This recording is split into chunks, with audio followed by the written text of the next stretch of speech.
back to magnetism, and I think I fixed the problem. I'm pretty sure. Anyway, so it's always more complicated than I would like, but you know, that's the way it works. So I don't know if you can see this. I wish it was a little darker, but it is what it is. So anyway, I don't know why I don't know why I just didn't do north and south poles. I don't know why. I don't know why I have this. I have some sort of brain thing that just seems to think that magnets have to have four sides. I don't know why I do that. But anyway, it doesn't matter.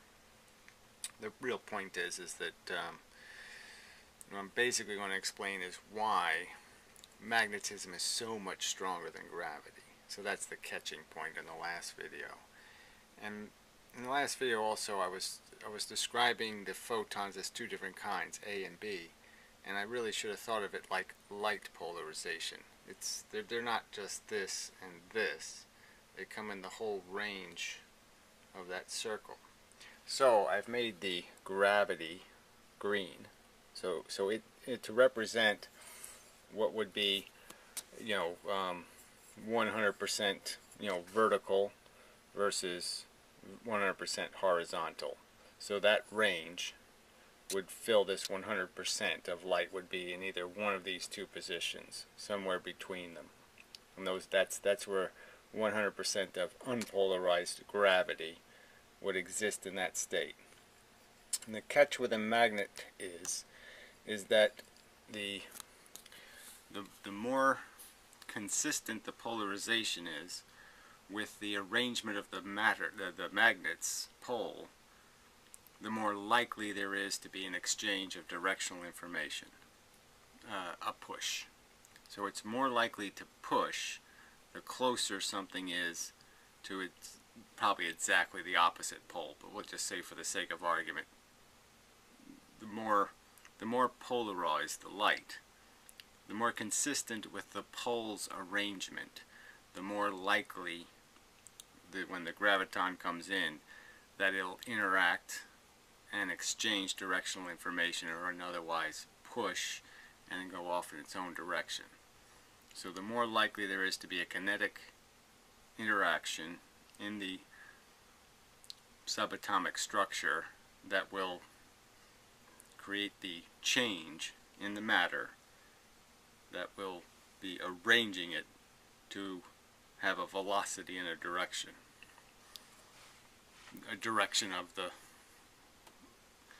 the net force of the interaction. It gets a little complicated to say this the right way, the right technical jargon without getting too technical. So anyway, so just the screen stuff is just a mixture, and so the more blue it would be, the more reactive red would be, and the more red it would be, the less reactive red would be. But the catch to magnets is whatever comes in, it all comes out this one polarization.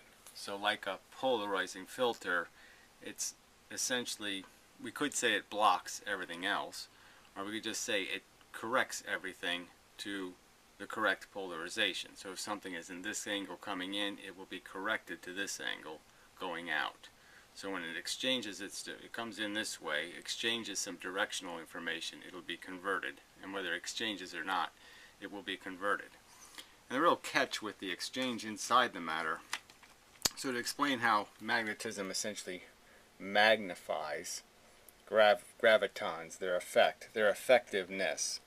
So you can sort of see it with this color changes. The idea is that the red pole is creating gravitons that are invisible to the blue pole. So just think of the polarization of the thing would be the same as the polarization of the thing. So the graviton's polarization would be the same as this substance polarization, which means it would have no effect. It would go right through it. And the same with the blue would be the same as the blue would go right through it, which means there would be no pressure here, and you have all this external pressure here, so the two magnets would push together. The opposite effect would be the blues are creating the reds. The reds are hostile to the blue, so the blues would be pushing these two magnets apart because they have the same. They're getting 100% of the thing they're 100% sensitive to. So that's the change.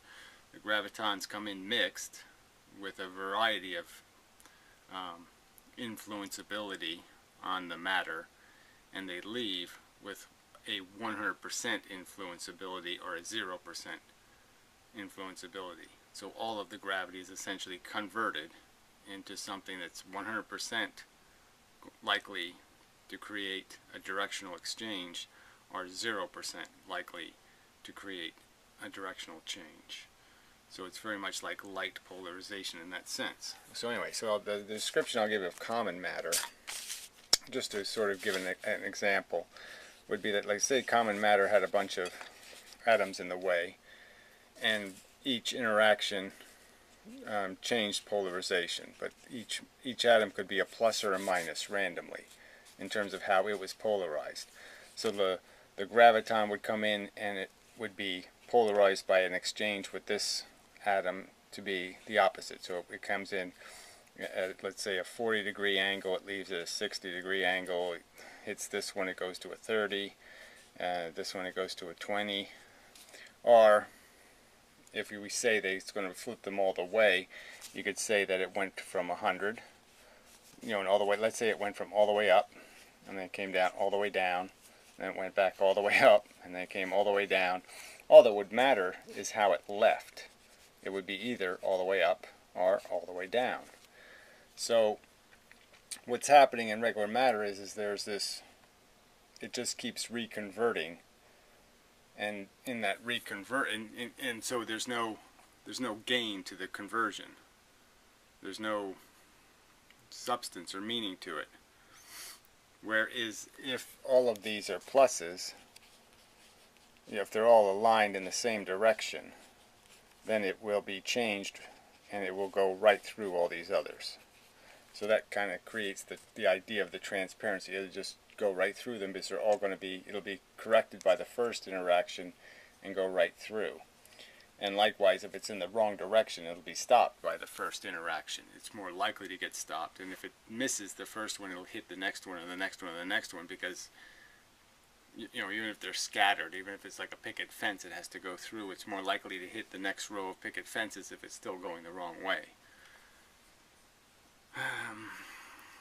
Yeah, that's not a great way to explain it, but so it's just this idea of recognizing that all these gravitons are, you know, 0 to 100%, you know, polarized in a direction. So it's, this is, say this is 100% and this is 0, and so they're all in some variety of that configuration.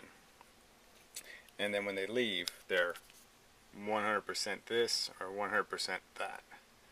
And that's what magnifies the effect of the gravitons on each other. So it's essentially changing this, you know, changing gravity that would only be reactive, you know, a tiny percentage of the time would it be 100%. So it would always be a degraded reaction potential. So it takes something from being, you know, maybe a 2% probability of interaction with the matter to a 35% chance of interaction, but essentially 100% once it goes through the filter. It just depends on how much it's being filtered. I can't say that all of it is being changed. Like I said, it might be like light, where you know, the percentage would be anything from 45 degrees up would be corrected to the vertical position.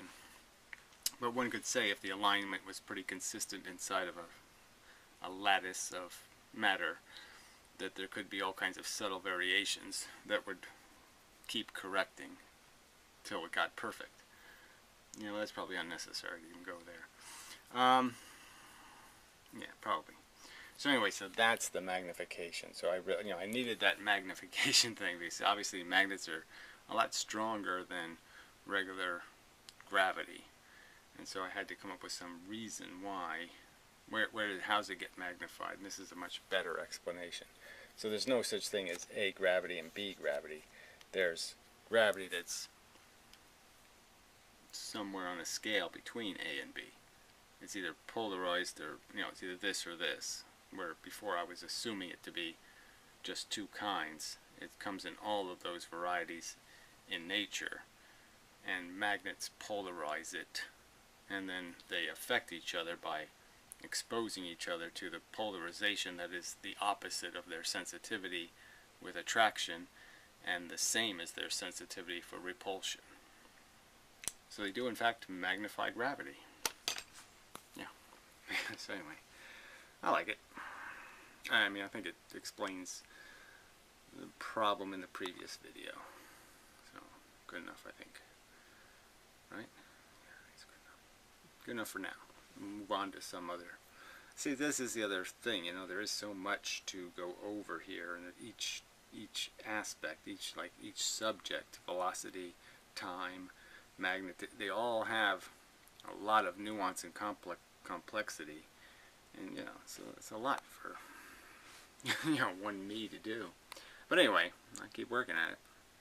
So I think the next video I'll just make some kind of proposition that I would, you know, just give fair warning. I don't know. But, well, you know, I'll just make the video. But you know, this idea of paying somebody to make a critical, you know, a professional critique, which you might call, you know, the word what's the stupid word they use for when some magazine says what you're doing is reasonable, peer review. So I'll go seek this peer review and pay for it if I must. So I'll put like $1,000 reward to any college professor or any publication.